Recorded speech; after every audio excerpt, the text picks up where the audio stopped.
Hello મિત્રો, કેમ છો બધા? મજામાં? અત્યારે ટીવીએસનું વ્હીકલ લઈને આવ્યા છે.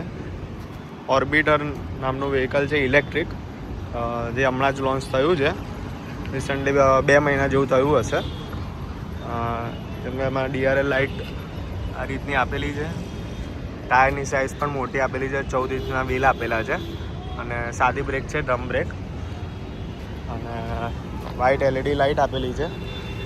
મીટરમાં કલર ડિસ્પ્લે આપેલી છે. એમાં તમારે 2 મોડ આપેલા છે, ઇકો અને પાવર મોડ.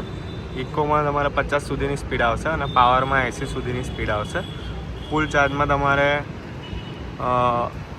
115 કિલોમીટર ગાડી ચાલશે. અને ક્રૂઝ કંટ્રોલનો પણ ઓપ્શન આપેલો છે કે 50ની સ્પીડમાં એક્ઝેક્ટ તમે એ સ્પીડમાં ચાલે એ રીતનું તમે કરી શકો. અને રિવર્સ મોડનું ફંક્શન આપેલું છે, જેનાથી આ ગાડી રિવર્સ કરી શકો. અને ગાડીનું ચાર્જર અહીંયા આગળ આપેલું છે. આગળ પીને અહીંયા ભરાવવાની. ફૂલ ચાર્જ થતાં તમારે 5 થી 5.5 કલાક લાગે. અને આ રીતનો આગળ સ્પેસ આપ્યો છે નાનો. અને ડેકી સ્ટોરેજમાં આ રીતનો સ્ટોરેજ આવે છે ડેકીનો. 33 લીટરનો બૂટ સ્પેસ આપેલો છે. ફૂલ ચાર્જ થવામાં તમારે 5 કલાક જેવું લાગે છે. અને એસેસરીઝમાં આ રીતના એસેસરીઝ લાગેલી આવે. આગળ લેગ ગાર્ડ અને પછી ફૂટરેસ આવે છે. અને આગળ આ રીતનું વાઇઝર આપેલું છે.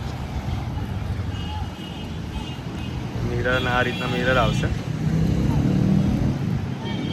દૂરથી લોકો આ રીતનો આવે છે ગાડીનો. ફ્રન્ટ અને બેકમાં અલોય વ્હીલ છે. અને બેક ટાયરમાં તમારે હબ મોટર આપેલી છે. ટાયર જોડે મોટર કનેક્ટેડ છે. અને બેટરીમાં તમે વોલ્ટેજ જો 2 બેટરી આપેલી છે.